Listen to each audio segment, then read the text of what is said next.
Bien, vamos a corregir ahora el ejercicio 3, que era el del congelador, ¿vale? Es un problema bastante simple.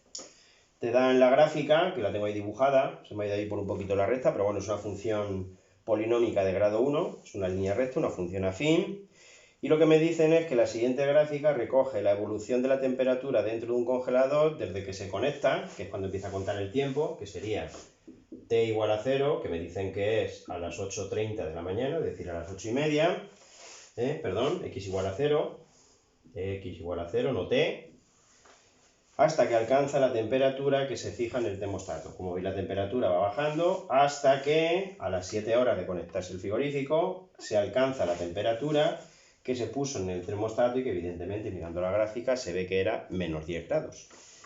Bien, dice en el apartado A que qué temperatura había dentro del congelador cuando se pone en funcionamiento. ¿Veis? Que más o menos aquí sería esta temperatura. Si tuviese que decir un valor, ¿cuánto diría? Pues hombre, yo diría más o menos 16, 17, vamos a calcularlo exactamente. Y para ello, lo primero que voy a hacer es obtener la función. Evidentemente, como se trata de una función cuya gráfica es una línea recta, se trata de una función polinómica de grado 1. Voy a calcular en primer lugar la pendiente, para lo cual voy a ver dos puntos de la gráfica. Mirando la gráfica, dos puntos que vea claro son el 2, 10, que voy a poner aquí, ¿vale? El 2, 10, este punto de aquí, y otro punto es el 7 menos 10, ¿vale? El otro punto que estaría por aquí sería el 7 menos 10. Y lo único que tengo que hacer para calcular la pendiente, pues es calcular los dos catetos de este triángulo rectángulo. ¿Cuánto mide este cateto? Pues me tengo que fijar que paso desde 2 hasta 7, es decir, que este cateto mide 5 unidades. ¿Cuánto mide este otro cateto? Pues este otro cateto, como veis, pasa desde altura 10 a altura menos 10, es decir, que esto mediría 20 unidades. ¿Cuánto vale entonces la pendiente? Pues sería muy fácil equivocarse y decir 20 entre 5, 4. ¿Por qué no vale 4?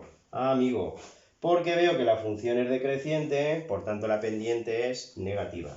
¿Cuánto vale entonces la pendiente? 20 entre 5, 4, pero ojo, sentido negativo, es decir, que la pendiente de la recta sería menos 4. Muy bien. ¿Qué voy a hacer ahora para calcular la n? Pues algo que ya sabéis. Lo que voy a hacer es trasladar lo que yo ya sé, y es que la m vale menos 4, y para sacar la n, lo que voy a hacer es elegir un punto cualquiera de la gráfica. Por ejemplo, este de aquí, que es el 2, 10. Yo sé que si el 2, 10 es un punto de la gráfica, la segunda coordenada del punto es lo que tiene que valer la función, tendrá que ser igual que la primera multiplicada por menos 4, es decir, en este caso menos 8, más n. Por lo tanto, la n despejando valdría 18. ¿Cuál sería entonces la expresión algebraica de la función? Pues sería menos 4x más 18. Esa sería la expresión algebraica de la función. Lo voy a colocar por aquí arriba. Vamos a ponerlo aquí. Menos 4x más 18. Se me había olvidado ya lo que me preguntaban en el apartado A, que era la temperatura que había dentro del congelador cuando se pone en funcionamiento. Cuando se pone en funcionamiento, evidentemente, que es cuando el tiempo empieza a contar, es decir, cuando la x vale 0, y la temperatura sería, pues, f de 0. ¿Cuánto vale f de 0? Pues 18. Con lo cual la respuesta es que en el congelador había 18 grados centígrados. Muy bien, vamos a hacer el B.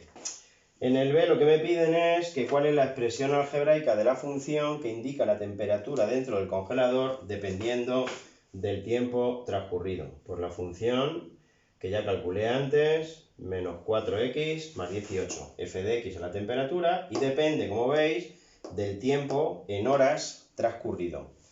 Dice ahora el apartado C que qué temperatura habrá en el congelador a las 2 horas de estar conectado. Es decir, que cuando la x vale 2, lo que me preguntan es que cuál es la temperatura correspondiente a ese valor de la x. Es decir, cuánto vale f de 2.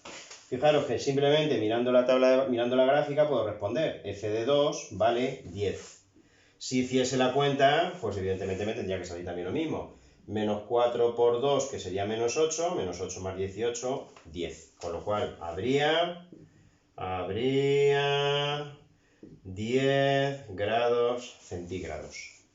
Muy bien, dice ahora el apartado D que a qué hora el congelador alcanza una temperatura de 0 grados. Es decir, que lo que me preguntan es que calcule en qué momento la temperatura, f de x, es 0 grados. Cojo la función, menos 4x más 18, esto es lo que vale la función, y tengo que ver cuándo vale 0. ¿Qué tengo que hacer? Pues despejar la x. La x sería menos 18 entre menos 4. Menos entre menos, que es más, simplificando sería 9 medios, y eso son 4,5 horas. Es decir, a las 4 horas y media de conectarse, ¿vale? Lo que pasa es que me pregunta la hora. ¿A qué hora conecté el congelador? Pues lo conecté a las 8:30. Si le tengo que sumar 4 horas y media, pues le tendría que sumar 4 horas y 30 minutos. Si hago la cuenta me queda 0, 3 y 3, 6 y 8 y 4, 12. A las 12:60 me llevó una hora, es decir, a las 13:00. La respuesta del problema habría 0 grados, digamos que el congelador empezaría a congelar justamente a las 13 horas. ¿No habéis entendido el problema? Yo creo que bastante sencillo. Simplemente es, a partir de la gráfica, obtener la función y una vez que tengo eso, respondo a cualquier pregunta que me quieran hacer. Vale, voy a parar.